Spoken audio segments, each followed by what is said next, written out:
Good evening, viewers, and welcome to The Price of Fame. My name is Lunga Chuka, and I'll be your host. So, The Price of Fame is a podcast that focuses on the real stories about the journey to success, from the moment of realization of one's gift or purpose.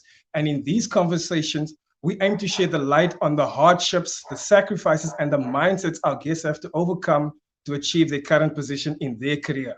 And these are their stories. Tonight's guest, ladies and gentlemen, is a multi-talented being. He's an actor, a TV presenter, and a producer.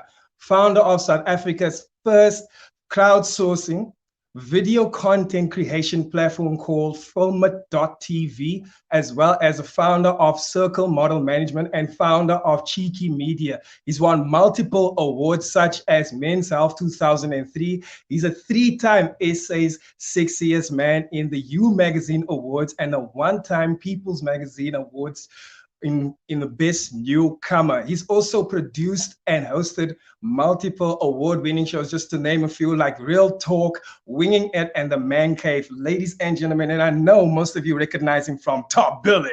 Ladies and gentlemen, without further ado, please welcome to the screen the very talented, the man we're going to learn from him. He's a veteran in the industry. Make some noise for Janez Vermeiren. What an intro. Wow. I'm humbled. Thanks, Lunga. Yeah, let's go. Yeah. How are you doing, man? I'm good, man. I'm good. Excited to be chatting to you tonight and hearing what, intrigued by your questions. Let's put it that way. It's awesome stuff. Look, I'm excited to be chatting with you. I mean, like, I'm one of those people who have seen you on TV, and just admire, and you're like always like seen as a celebrity and all these things. So like getting this opportunity, I feel like this is the closest I can get to getting to really know who you are, like having a real conversation with you. Because I'm sure if we bumped into each other on set or whatever, there won't be time for this kind of conversation and to get to really know the real part of you. So I am honored to have you here tonight. I'm super excited. Well, I'll tell you one thing. I'm not the sexiest man anymore. You know, I've aged a bit like milk instead of fine wine. But anyway, we roll with it. Believe you me, there's a category for salt and pepper. I think that's where you are at. Ask me. There's a category for salt and pepper. So I don't think you still got my wife. You still got the six pack though. Have you still got the six pack? The six pack is still there somewhere. Yeah, it's still there. If they're ever confused about you, you're like, I don't know. You just show them the six pack, boom, and like, yeah. Now you recognize me, right? Now we recognize each other. Awesome, man. Loving your energy. I'm loving the good start of everything.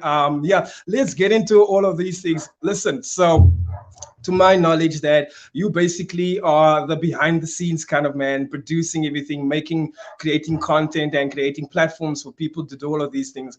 2021 has been a tricky year for most of us artists, and we are like the other people in front of the camera, but you behind the scenes, can you please describe to us or tell us how 2021 has been treating you so far?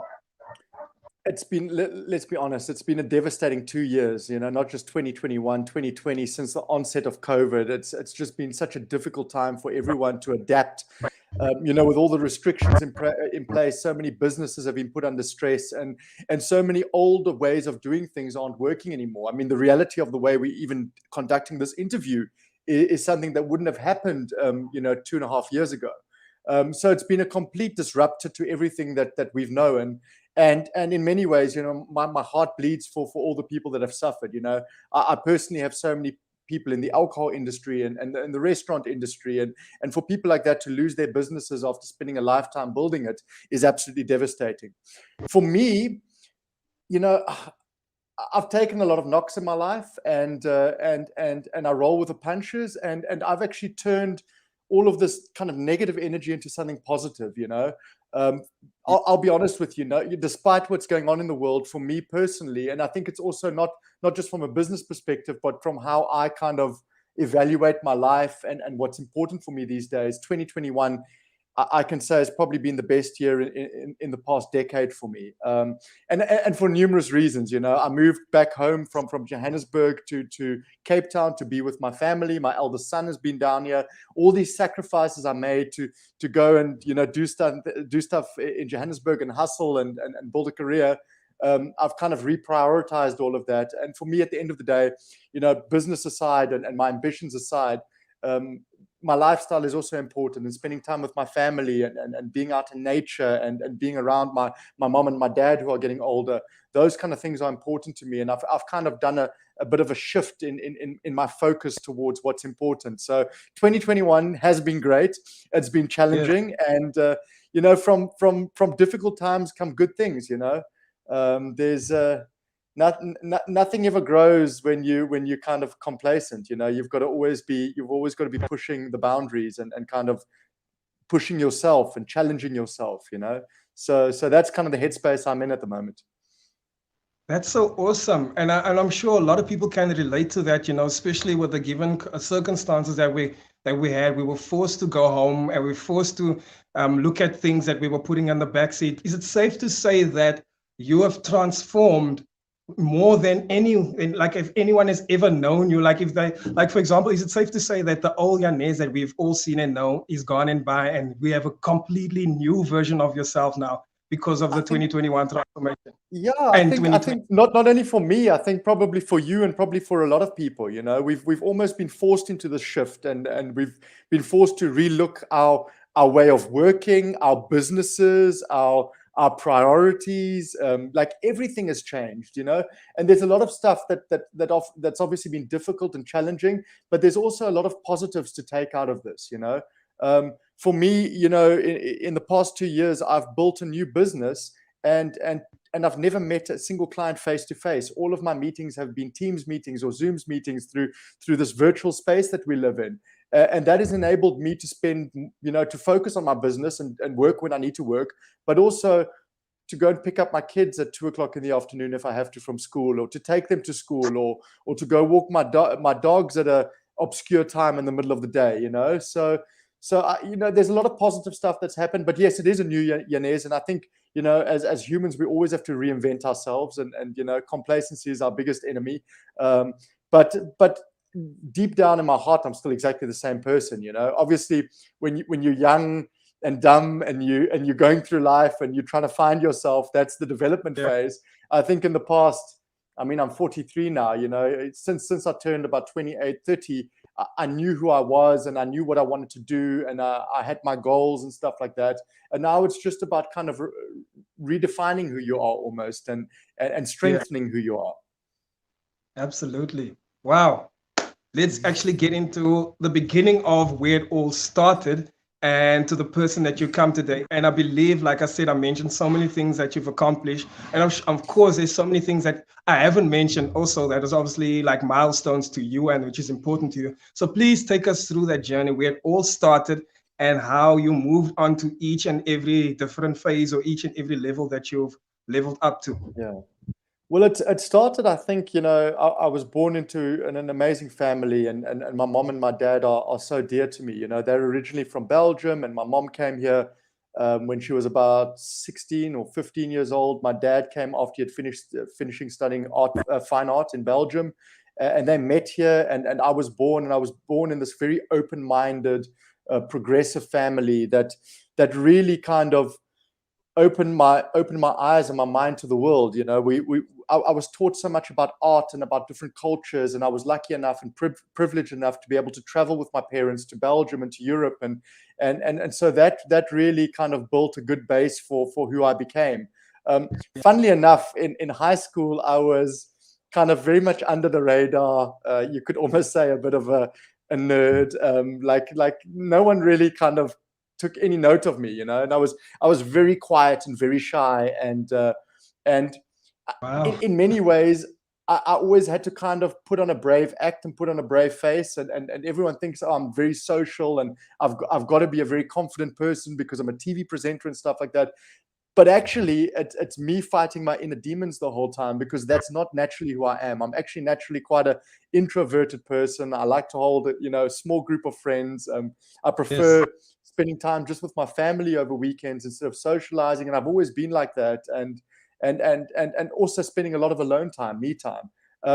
But yeah, so I then went to university in Belgium, which again was very lucky. And when I came back, I kind of came back with no money, no career, just living back with my parents in their house. And I landed up by complete chance entering the modeling industry. I somehow got invited to a TV casting. They were looking for like a guy next door, boy next door, and by hook or by crook, I somehow landed this job, which ended up being one of the biggest kind of jobs of the year in the entire modeling industry. So it was, there's a lot of luck involved, and I guess you create your own luck because you've got to put yourself out there. But yeah, that was the start of me in the media industry. I basically landed this big TV commercial for Fanta worldwide, which put a lot of money in my back pocket, got me into the property game for the first time, where I was able to buy my own apartments and stuff like that. And it gave me the first taste of, you know, the media industry and the film industry, and being on set for the first time, and having, you know, 150 people on set producing this amazing ad with fellow actors and models and stuff like that. And that really got me excited, and it made me realize maybe this is the career path I want to take in life, you know. And I ended up then becoming a model. I did over 150 international local TV commercials, did a lot of kind of acting work as well. But for me, it was always like a stepping stone. So I knew that the modeling career and the acting career can be a short-lived career. And for me, I was always thinking, what next? So, you know, after that, I then started learning about the modeling agency. The modeling agency I was with at the time was called Storm Models, probably the biggest agency in the country, and internationally they had offices in London. So obviously I was very impressed by the way this business was run, but there were certain things that I wanted to do differently, and I was constantly learning, because I couldn't wait to launch my own modeling agency at one stage, which I then did in about 2006, 2007, I think, which that company I subsequently have sold, and my business partner is still running it. And then I got into, again by chance, but through Jeannie D, who was actually a friend of mine, and I'd met her at a previous career when I started a little diary. It was a business that failed. I put a lot of money into it, and it completely failed, bombed out. But I met Jeannie through that, and she then got me into a casting for Top Billing to be the DIY guy. And I landed that job with a guy called Aidan Bennett. And then that was a stepping stone from being kind of a segment presenter to then a couple of years down the line becoming kind of the main male presenter of the show for many years. Went on to do a travel show with Jeannie called Top Travel. But then again, while I was shooting all these travel shows, I wanted to then become a production company owner. I started understanding content creation, and I understood how these production companies were raising money and how they were operating. And so I took a keen interest in that. And then a couple of years after kind of spending, honing the craft, being a presenter and being on set the whole time, I then launched my own production company, which I ran for, about 8 years. And then from there, looked for some disruptors in the space, and launched what I'm doing today, which is Filmer.tv, which is a content crowdsourcing platform.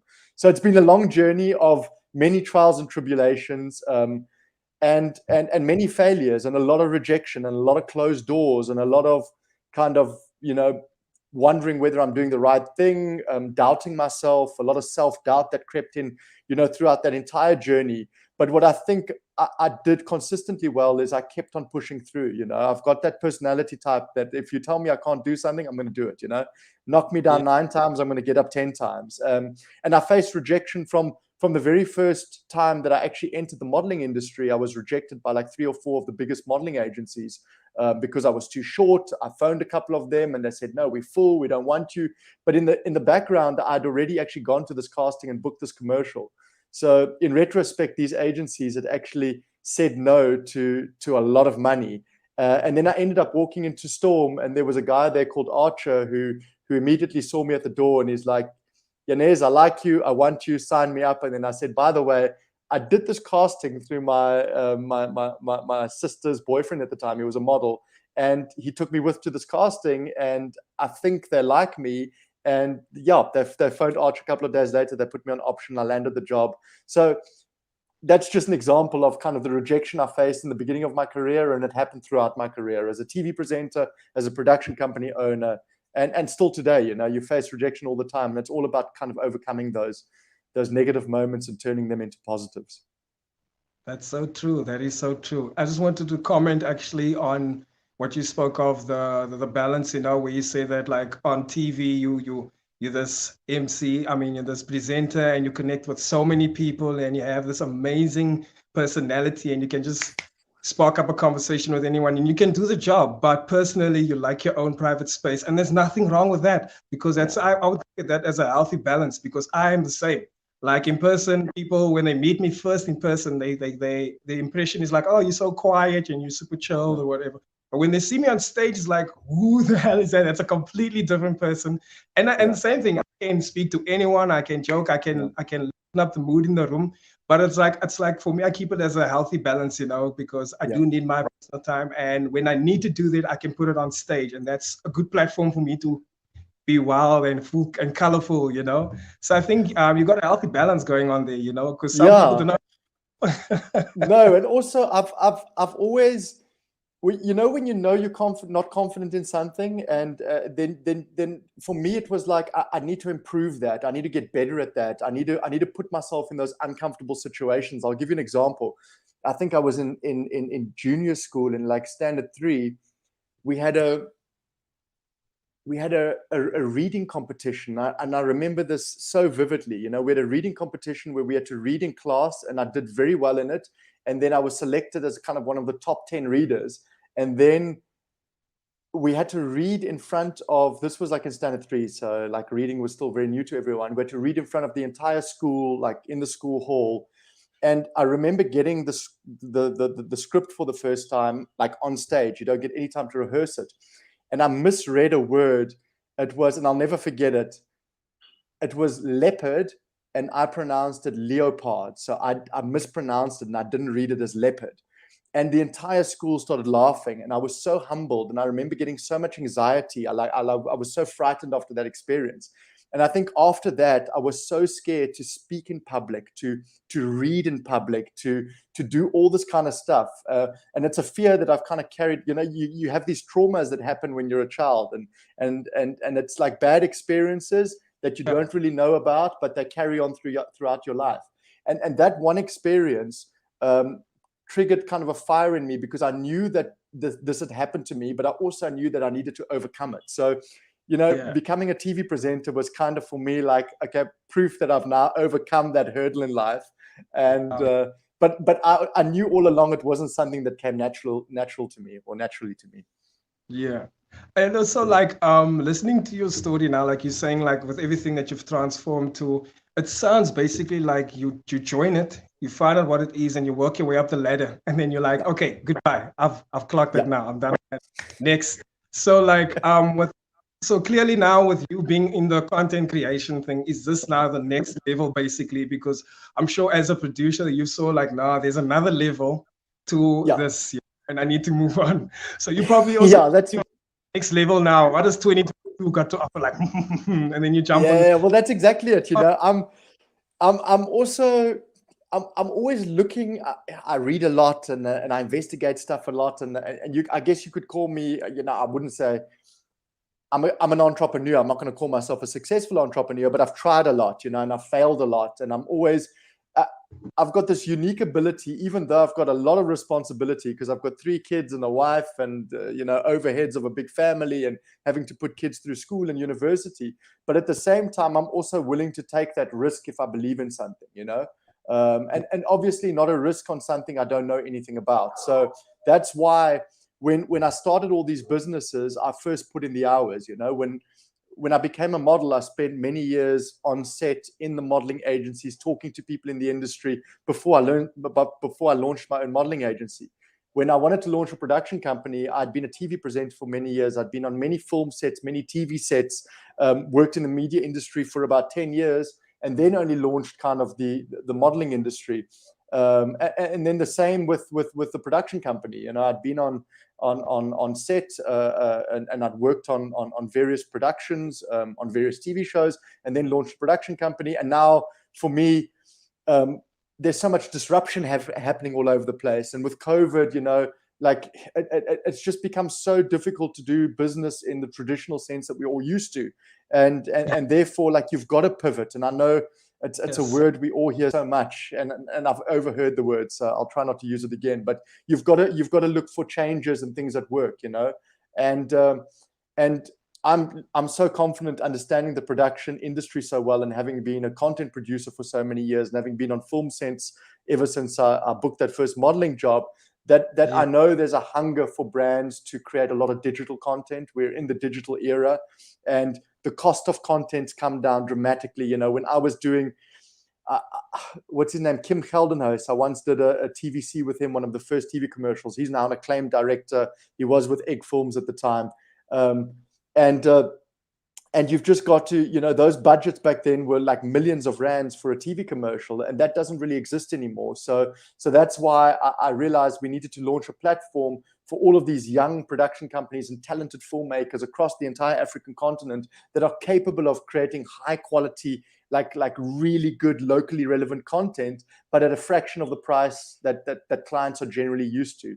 And kind of democratizes and opens up the industry, because as a content producer myself, I saw it firsthand. 95% of the work goes to 5% of the filmmakers and production companies, and the rest are kind of fighting for the scraps. And that dynamic isn't right, and that needed to change. And that's why I'm so optimistic and confident that this platform that we've launched is going to work. And that's why I took the risk of quitting everything else, putting my eggs in one basket, because I'm backing myself on this idea.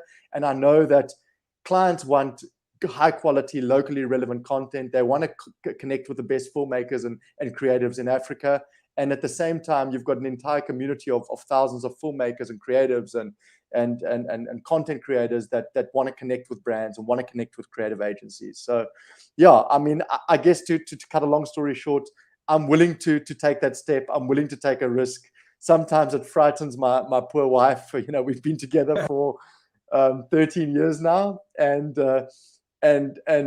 she lives that life of instability, because as an entrepreneur, your highs are so high and your lows are so low, and you've got to fight through a lot of difficult times and a lot of adversity and cash flow issues and wondering when you're going to get that next paycheck, and doors just being slammed in your face, and emailing people and calling people and getting rejected all the time and not getting responses. It's a daily struggle for me, and even me, because I should have this kind of, again, I'm very privileged. I've been in front of camera, so people recognize me, and that gives you a false sense of security. It gives me a step in the door. It gives me kind of an advantage to other people that may have wanted to do something like I'm doing. But even me, I understand how difficult it is, because you do have people that just slam the door in your face, and you've got to keep on knocking, and you've got to keep on trying. And life's a hustle these days, Is it safe to say that you live by two principles? There's no time for fear, and always reinvent yourself. Yeah. Because I mean, that's what you've been shown, like in your, and just learning about your journey. You've got to keep on. It's and it's something for every industry, not just my industry. And I may be somewhat of an expert in my field, but I would say it's for every industry. You've always got to hone your craft. You've got to give it 110%. You can't let your guard down. If you're doing something well now, and you keep on doing the same thing for the next 10 years, it may be a blue ocean for you now, where you've got this world of opportunity, but competition's going to come arrive. People are going to invent new things. New innovations are going to come to the fore, and you're going to be left behind if you don't keep on reinventing yourself and innovating the whole time. And that's why, and it gets harder the older you get. I'm 43 now, and there's a whole young generation of guys that are hungry and hustling, and so you've got to be on your toes. But also, for me, and I said this in the beginning of the conversation, there's got to be a balance between work and play. And for many years, I sacrificed too much time away from my family, and it had an effect on my kids. I mean, I look at my oldest son now; he's 17 years old. I spent 8 years in Johannesburg. I hardly saw him, and I missed probably the most important times of his life, simply because I was prioritizing my own career. Obviously, I'm doing it so I can fend for everyone and I can pay the bills. But now with COVID, I find it so important that I've almost become. I became less selfish when my kids were born, but But now it's more about spending quality times. I don't give a damn about material things. Like driving the latest car means nothing to me. Buying a fancy watch means nothing to me. As long as I can tell the time and it can measure my run in the morning, that's all I care about. So I've my values have kind of maybe changed a bit, where before I cared more about material things, maybe, although I was never so much of a materialist. Now it's family, it's experiences, it's showing my kids the world, it's doing stuff together, it's simplifying your life. Life can get very complicated, life can get very expensive, life can be all about keeping up with the Joneses, and that's not what's really important to most people. And if you think about it, we only here for a certain amount of time, and everything we've built up in a lifetime we don't take with us anyway. So you may as well just enjoy the time, don't stress as much, and find a place where you're happy. And that's easy and rich for me to say as well. So I don't want to scare people off, because it's easy to say, change your career or do this or do that. And for me, it may be easy because I've got that personality type. But for many people, they're stuck in a job they don't like, earning not enough money, and life's a continuous struggle. And there are maybe small changes they can make, but they can't take these drastic steps that I've taken in life. We've all got our own journey. But for me personally, it's been about just finding a happy balance and enjoying myself. Funnily enough, I'm also someone, and people don't know this, that suffered with a lot of anxiety, and a lot of self-doubt. And I think now the way that I'm living my life now, and that's why I said, what's 2021 been like for you? It's been the best year ever, because I've almost freed myself of that continuous pressure and that anxiety that I faced for most of my life. Yeah, that is so true. So true. Two things I want to speak about right now that you highlighted, which is, I just want to get into that. First of all is rejection. Let's talk a little bit about the realities of rejection, especially in this industry that we're living in. It's hard. It's brutal. Can you describe, let's put it on a Libra scale, how many rejections versus how many yeses that have you actually gotten? And can you describe the emotional knock that it actually takes on you and what you need to do to get through it? It's the worst, man. It's like rejection it's a horrible thing, and unfortunately it's the reality of this world we live in, and especially in this media industry we're in. Put it on a scale: 99% rejection, 1% success. It really is like that, and some people really struggle with it. And it's rejection on every level. If you look at the world of TikTok and Instagram and social media, people are facing rejection and horrible comments, and they're being broken down continuously. And we live in this world where now everyone has to be perfect and everything has to be filtered, and it's a false world. Who can actually live up to that? It's everyone's living these Instagram and TikTok lives that just aren't reality, and it's been the reality of our lives. I still remember when I opened up my first Facebook account. It's not that long ago. And in the media industry, it's constant rejection. Is it the way you speak? Is it the way you look? Is it the way you present? Is it, you start doubting everything about yourself, and then you start doubting whether this is actually the right career path. You start doubting whether, is this really your passion, or do I just not look good enough for this industry? I started off in the modeling industry, and people would literally comment on, like, you've got a bump on your nose, or your eyes are different sizes, or your smile is skew, and for girls it's even worse. They're looking at your body, and that's how girls get all this body dysmorphia and stuff like that. So it's a brutal industry. I think there is some hope at the end of the tunnel, because I do think things are shifting as well, and I think it will take time. But clients are looking for more authenticity, and they're looking for more real people. And I see this in the content creation space. And I used to own a talent model management agency. And a lot of the clients these days are looking for real people. They're looking for characters. They're looking for people with blemishes. And that's beautiful, because then it makes normal people more acceptable. And if you think about the modeling industry, they put these models on a pedestal and everyone wanted to look like it. And then the next step after that was social media, and then all the filters, and everyone just looks like a porcelain doll and they look perfect. But in actual fact, it's such a dangerous game to play. And rejection's part of the game. I think rejection's been around for eternity. It's a hard thing to deal with. Schools should teach people how to, that's a skill set, is how to deal with rejection, and how to overcome that. Those are the kind of qualities that schools should actually be teaching kids, because that's the reality of life. In any job you go into, you get your good days, and you get your days where times are just challenging, or you get fired, or you get rejected, or you don't get accepted, and it's about overcoming that, and understanding that that's not the end of the road, and you are good enough, and you are worthy. And that's why I said, just keep hustling, keep working, keep knocking on those doors. Those openings will happen. If you're a content creator, keep creating content, keep producing it, keep putting it out there. There's so many platforms these days for you to kind of expose your talent, but just never give up, never ever give up. That is so true. And let's talk a little bit about, obviously with rejection comes a lot of anxiety and doubt in yourself. And that's also the other thing that you mentioned. And that's something that I've probably battled with for like the longest time. I can confidently say that I've been confidently putting myself out there in terms of my content and in my personal life, and following my own thoughts only from probably the past 3 years.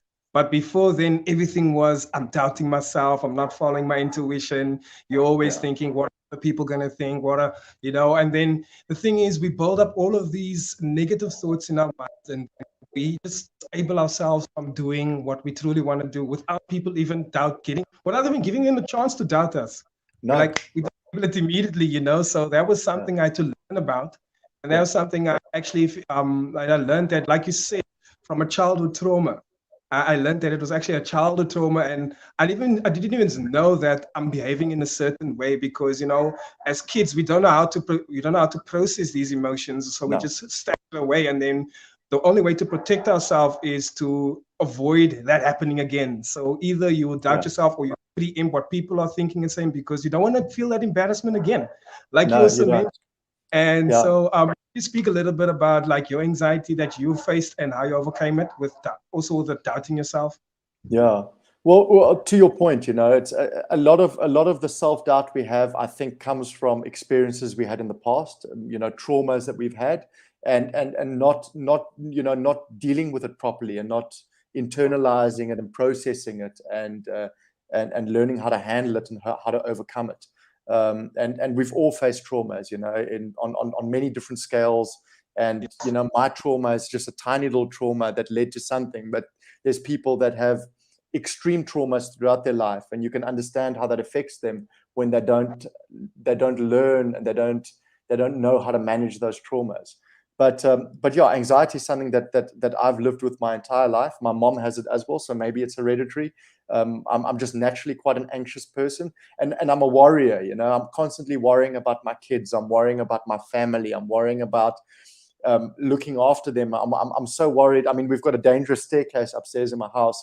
Every time my kid runs past there, I'm so worried he's going to fall off the staircase. So that's just naturally me, But again, the worrying is something that I've kind of fixed this year. And you worry too much, and it's such wasted energy, Like we worry, we constantly worrying. Our brain's constantly going, and at night you wake up and you start worrying. That's something that often happened to me. Something would wake me up, and then I'd start thinking, and then I wouldn't be able to sleep, and you'd have insomnia, or you wouldn't be able to fall asleep at night because you're constantly thinking about what if, what how, what happens if that happens. You're trying to predict the future. You're worrying about things that happened in the past, and it's such wasted energy. And you've got to be able to kind of turn that off, which is very difficult to do, and again is a skill that we should all be taught, because these are the things that happen in our daily lives with most human beings. The way I clear my head is I do exercise. I go for a run. I try and clear my head and just bring kind of that natural energy into me. Like I feel when I take my dogs for a walk on the mountain and I sit out in nature and I look out on the mountain and the sea, like that brings a real calming energy to me. And it also brings me into the now, into the present, you know. And and that's what you actually have to learn how to do, is when you're worrying about it, just forget about that and enjoy the moment you're in. Focus on what's happening now in your life, what you can change now. I mean, I know it's a cliche that you've got to live in the present, but you really do, because there's nothing you can do about what happened in the past, you know. And you can set yourself up for the future, but you can't predict how things are going to unfold, because life always throws curveballs at you anyway. So you've just got to know how to handle your situation while you're in it. And I think I've done that pretty well this year, but it took me to 43 to get to the point where I realized that just enjoy the moment now. Enjoy being with your kids now. You're going to the beach now. Forget about work. Forget about the hassles. Forget about the you know something's going to happen at 8 o'clock in the morning because you're preempting it in your mind. Just enjoy the moment you're in, you know. And I think if you can start doing that and working on that and be conscious of that, you know, when you're worrying, be conscious of that, then you can change quite a bit in your thought processes. That is so true. I mean, like, I would even go as far as saying that the whole worrying thing is actually, it's based on like a mindset of survival mode, you know, and our previous generation were basically raised in survival mode. So that's why you'll find some parents are hoarders, and because it's the worry, you know, they hoard things, or they things, or they save little things, or like they're in a better position now financially and everything, but they'll still have these little things that they do because they grew up in a certain way, you know. So, and that, I think with that also comes the worrying mindset, you know, and like you have to like break, because like you said, at the end of the day, it takes a toll on you, because the kids are fine. But now you are building up all this worrying, you're building up stress, anxiety, and sometimes you get little blood clots because of stress, you know, if you're worrying about other things and all that stuff. And it just takes a toll on you when these things are probably not even happening, you know, and you're carrying all of this energy and negative energy that you can't process. And it actually kind of like, how would I say, kind of shifts your way of thinking and how you plan your day, what you're going to do, you know. And for that, and in that case, we kind of like forget about ourselves and forget to take care of ourselves, because we're always worrying, you know. We put ourselves last in that sense, because we're always thinking that things need to be perfect, or I need to be in control. And essentially, that is the wrong thing to be, or the wrong mindset to be in. So I'm glad you figured it out.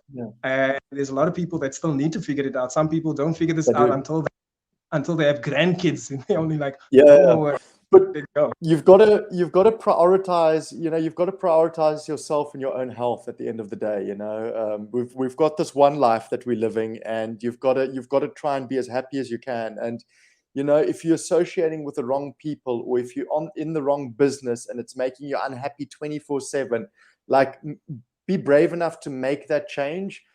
Obviously, it's a calculated decision, and that's why I keep on going back. I don't want to sound like, oh, it's so easy, because it's not, you know.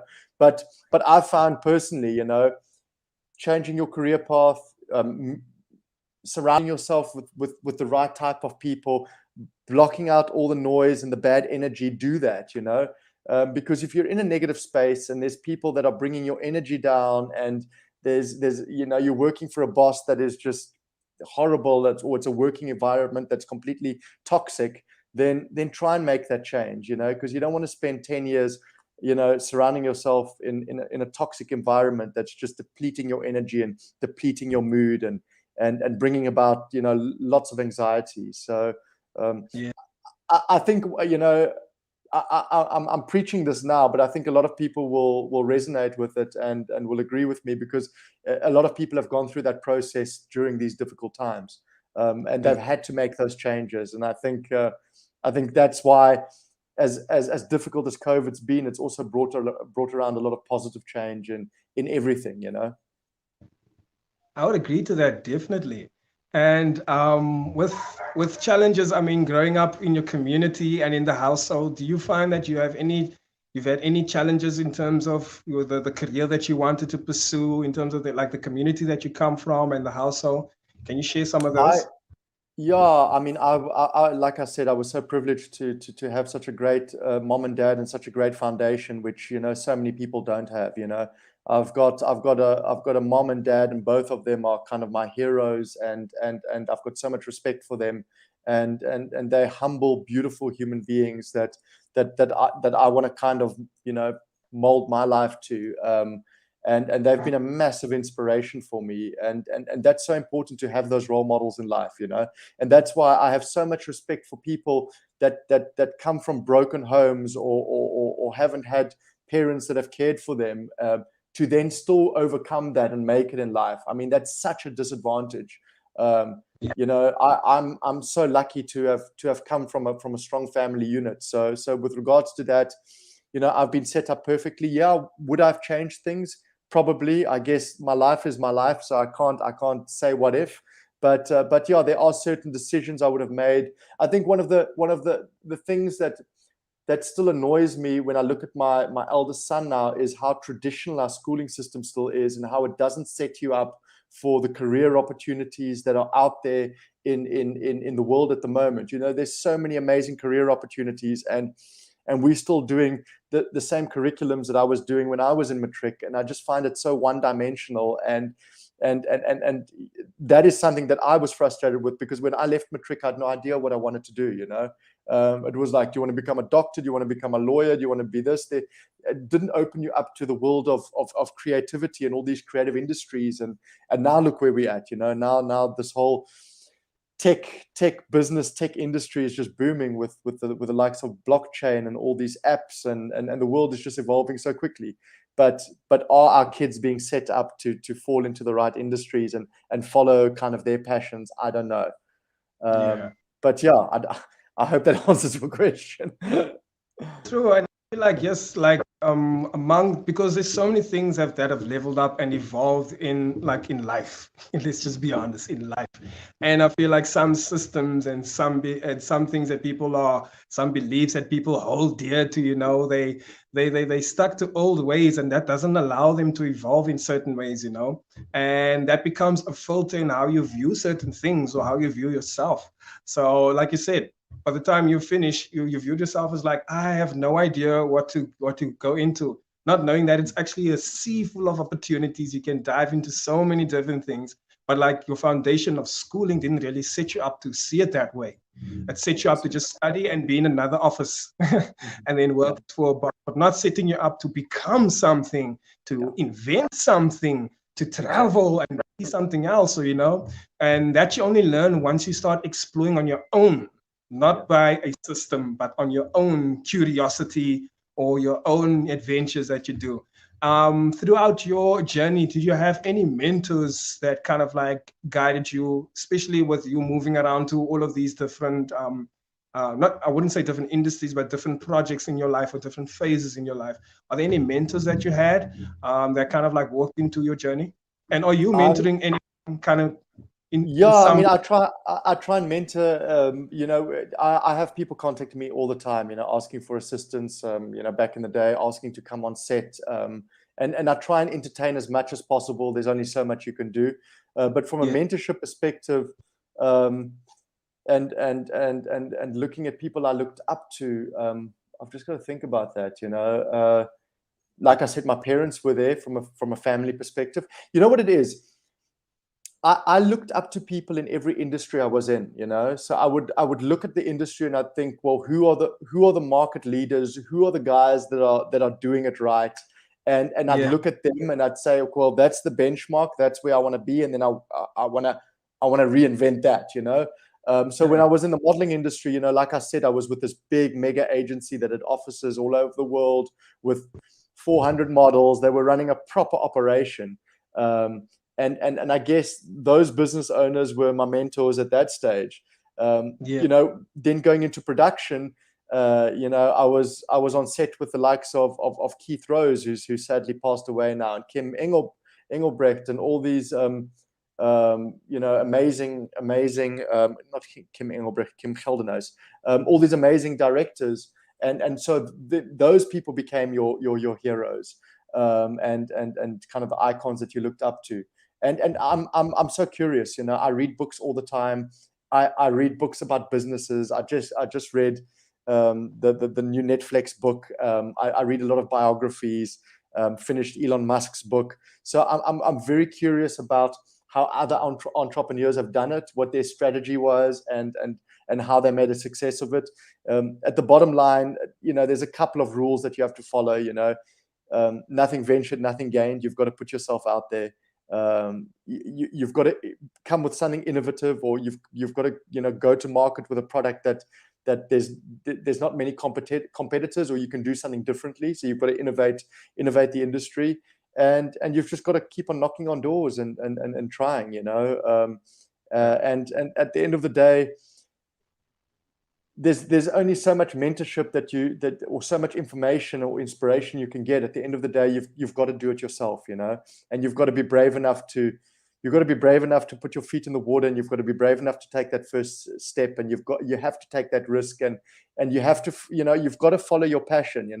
There's so many people I find that, and I see it just in my circle of friends, that they've got all these fantastic ideas, and then next year they've got another idea, and then they've got another idea, but none of them actually do it.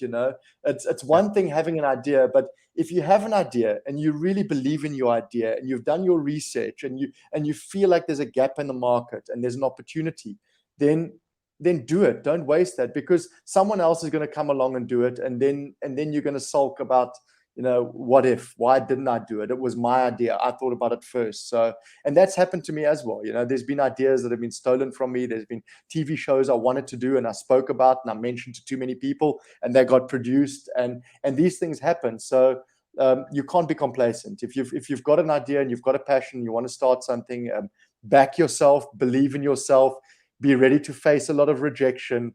There's going to be a lot of no's along the way, but the journey is going to be super difficult. Nothing comes easy, but trust me, the reward, the light at the end of the tunnel is what we all do it for. Once you start seeing a business working, and those first kind of clients believe and trust in you, and you start getting feedback from clients, and word of mouth, people start spreading positive news about you, because word of mouth is the best marketing you can put out there. Then that makes it all worth the while. So that's I think the journey that I'm on, and the journey that every single entrepreneur is on. It's the highs and lows we speak about, but when it's working, I wouldn't swap this for any other career path in the world. It's my journey, and I'm living it. Yeah, it's so awesome. And there again, like constantly evolving yourself. And I think it's a really good mindset, because it's the one thing that keeps you forever young. Forever. Always working, and you're always telling yourself, no, I need to get up earlier, no, I need to jog, no, I need to eat more healthy, because I need more time, I need to be energetic for this new adventure or this new project. I can't come in with this old attitude or this old slouch. So like I said, it does forever young, and it keeps you going. So whoever's watching, please. But Lunga, I'll be honest with you, there's some days, and we're all human, there's some days where you don't want to face the music. There's some days where you just want to walk away, where you don't want to answer a phone call, where you just want to sulk in bed, and that's also fine. You don't have to be on it 24/7. I've found I'm more productive when I'm feeling good and I'm inspired and I'm in the zone. And obviously you try and be there as much as possible. But when you're having one of those off days and one of those bad days, let it be, take your mind off it, go do something else. You don't constantly have to be in the hustle and the rat race and trying to make it work. It's about finding those balances and tweaking it. That's absolutely true. And also with that wisdom and all of that advice that you're giving, we're actually down to my last question. I've enjoying your time so much. And like I said, I knew I'm going to enjoy it and get to know a different side of you, apart from bumping into you on set or whatever. And I'm so glad that you've came and you shared so much. But cool. As a wise man and having walked the journey that you've walked, here comes my final question for you. So this is a question that I give to all. Yes. You've been through the whole interview and you know the last $1 million question.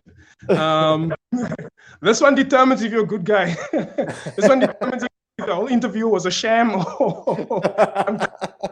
I'm not always a good guy. I try and be a good guy. Go for it. Okay, so my question is, if I were to put you into a time machine and I were to take you back to the very, very young Janez, let's say to the kid Janez that pronounced leopard wrong, let's say leopard, that's when Leopard. changed from you and the perspective. And being the man that you are now, having walked the journey that you've walked, the successes and everything, and the knowledge that you have now, if I only gave you 5 minutes to encourage that younger version of you, what would that advice be? My advice would be to, and it's an advice I give to my 17-year-old son all the time now, is you've got to experience enough, as much as you possibly can. Put yourself out there. Read that book, take that invite, take that meeting, go on that trip. I literally forced my son to go on a life-saving trip. He didn't want to go on the National Life-Saving Champs in PE. And he's met the most amazing people, and he's had the best time of his life. And he phoned me last night for one reason only, and that's to say, Dad, thank you for pushing me so hard to go on this trip, because it's been the best experience ever. And it's that, don't, even though you're an introvert like I am, and I can see it in my son as well, like, put yourself in the mix, go for it, take those opportunities, don't say no, like give everything a go, and do it to the best of your ability, and do it with a smile on your face, with a willingness and eagerness to learn and to grow yourself as a human being. You've got to constantly evolve. You've got to constantly grow. I'm doing it myself still. I'm constantly trying to learn and trying to improve myself. And stop wasting your time on social media all the time. There's a time and a place for that. I said this to my son as well. If you want to become a YouTuber, then focus 100% on becoming a YouTuber and do it to the best of your ability. But don't spend your entire life, TikToker, don't spend your entire life just swiping at other people's amazing content they're producing. Like, if you want to do that, go and put yourself out there and produce your own content. So that's the advice I would give. Just stay hungry and stay willing to learn, and just put yourself out there. We're sponges. We can absorb so much information, and by the end of it, you're going to find your happiness. You're going to find your career path. You're going to find your passion. It's all about finding your passion. And once you find your passion, turn that passion into your career, like I'm doing currently. And that would be the 5 minutes I would spend explaining something to someone. That is so awesome. That is so awesome. And there's so much to take from that. And I can tell just by this conversation that you're such an amazing person. Like, I'm really looking forward to like bumping into you one day, or working with you on something. 100%. Because you're such a cool guy. And I think we would have such a good time just brainstorming ideas and whatever, and obviously it's you sound like a really cool person to have to learn from, and also to have a good network. So yeah, I'm looking forward to bumping into you and let the university bring it out in the university.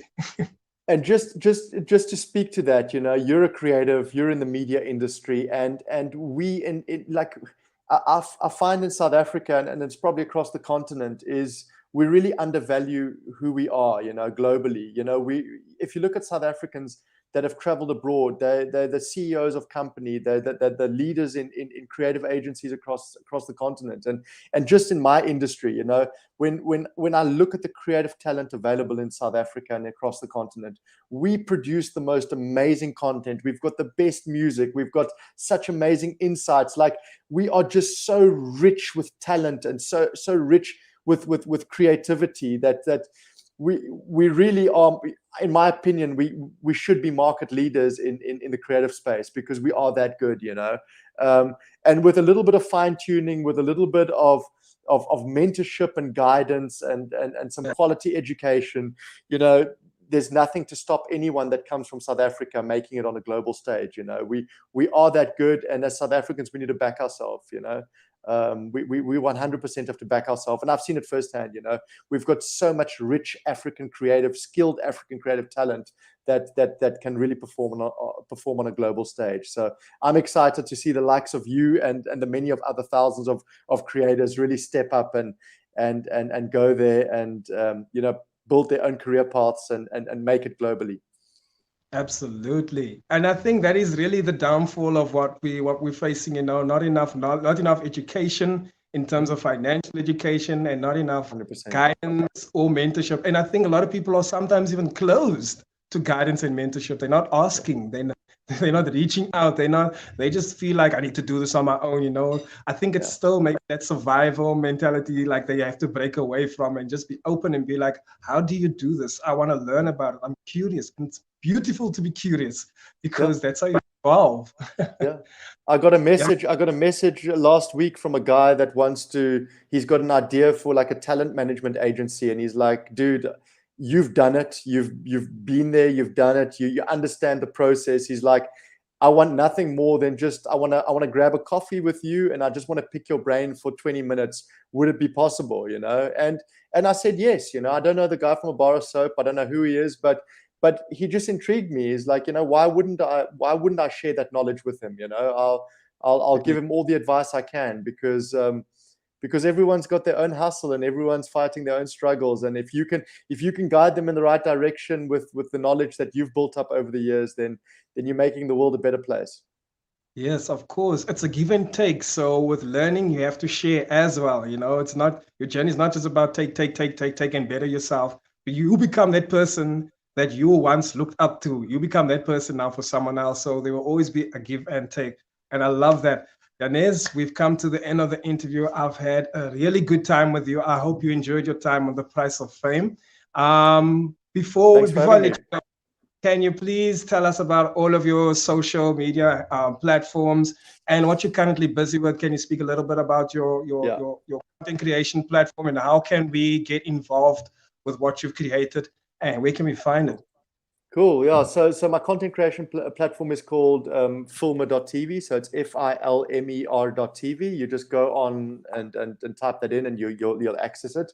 And what we're busy with there is, you know, any client, any brand, any creative agency that wants to create, you know, proudly African, locally relevant, high quality content. You put a brief into our platform, you can access a community of thousands of filmmakers, animators, editors, even AR and VR. You know, there's amazing skill sets there, from guys that have just come out of film school to production companies and companies that have been around for 10, 15 years. An entire community of people that are hungry to pitch on your brand. And yeah, we're there to kind of project manage the process, you know, throughout. And so, yeah, from a filmer perspective, we're trying to open up the industry. We want people to be able to create content in all African countries, locally relevant content, and we see ourselves as the platform, the gateway to that. With regards to the social media platforms, I think I'm Janez, which is JANEZ _Vermeiren, VERMEIREN, like we have on screen, just with an underscore in between on most social media platforms. I'm actually I'm most active on LinkedIn. For me, LinkedIn is you know, from a networking perspective, especially in the creative space, that's really for me the platform I like the most. Where I probably have the smallest following, but I'm the most active. And then otherwise, yeah, Instagram, Facebook, Twitter. I'll see you guys out there. Hit me up. Awesome stuff. I really want to check out filmer.tv because I have lots of concepts. I work a lot, like closely with my brand developer, and we're always working on concepts for TV or documentary, that kind of thing. So I love what you're saying, that it's a platform where it brings people together, where we can connect with these people, because I think one of the challenges are that a lot of people don't know who to speak to, who to go to. They have this idea, but I don't know where to go. I don't know who to speak to. So they're like, must I just pitch to ETV, or must I just pitch to what's name? And they don't know that there's so many platforms and spaces and people who are willing to even add onto your picture, you know. So I think that filmer.tv is definitely an amazing platform and something I'll always be checking up on. And yeah, definitely, because it's really, really cool. So guys, please check out filmer.tv. I think we'll even drop the link in the comment section as well, so people can check that out. It's definitely a link that definitely a platform that I'll be making use of. And yeah, like I said, it's been amazing. Janez, before I let you go, is there anything that you would love to share? Any last words? Any shout out to my fans? Shout out to my I want to say shout out to God. Shout out to, you know. I think I've waffled too much today. Yeah, no, just you know, if you're a hungry creative out there, keep going, you know, keep pushing. Your lucky break's going to happen. It's just a matter of time, you know. If you keep working on your craft and you keep getting better at what you do, you know, the universe will all fall into place. And and you are worthy. Absolutely. Thank you so much, Janez. You've been amazing. I've learned so much from you, and I'm sure a lot of people have learned so much from you and enjoyed this conversation. It's time for me to say good night to you, and may you enjoy the rest of your evening with your beautiful family. Good night to you, sir. Good night, man. Cheers. Bye-bye. All right, that's it, ladies and gentlemen, from Janez and from me. But before I go, I just want to let you guys know that I'm involved in the competition. So the Son and CakeNet is hosting this online competition where you have to send in a 2-minute video. It's Afrikaans, and Afrikaans content, a 2-minute video. You can win a huge cash prize of 15,000 Rand. I'm involved with the competition by being one of the comedians or the comedians who are contestants. I'll be one of the mentors along with Shami Isaacs and along with Francois van As. Check it out, ladies and gentlemen. There is big cash to be won. All you have to do is do a 2-minute video and WhatsApp it to this number on the screen here, on the screen. Check it out. The name of the competition is Lag My Klaar. That is Lag My Klaar. It's from CakeNet and the Son. They've come together. This is not the first time they're doing it. I think it's the second time they're doing it. Get involved, ladies and gentlemen. We all need that money, and we need to make people laugh. Make it a win-win situation. All right, ladies and gentlemen, like I said, I will drop the other link of Filmer.tv in the comments, and I'll also drop the link of the competition that I just spoke of, which is Lag My Klaar. I'll drop that also in the comment if you guys missed that, and then you can just check it out. Further ado, please check me out on Facebook there with my comedic page, my MC comedic page. That is Lunga Chuka, the Energizer Funny. That is Lunga Chuka, the Energizer Funny. On Instagram, you can catch me at Lunga Chuka. That's at Lunga Chuka. The name is here on the screen. You can catch me at Lunga Chuka. And also for exclusive snippets and interviews of The Price of Fame, you can go to a separate page on Instagram and you can follow there. It's called The Price of Fame ZA. And in the bio, you can find the link to the YouTube page where you find all the other episodes that I've done for The Price of Fame. This is episode 30, so you'll find everyone from one, how much I've grown, and all the amazing people with their amazing stories.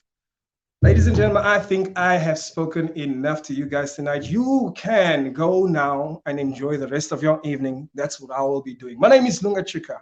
I've been your host. This is The Price of Fame. Yeah.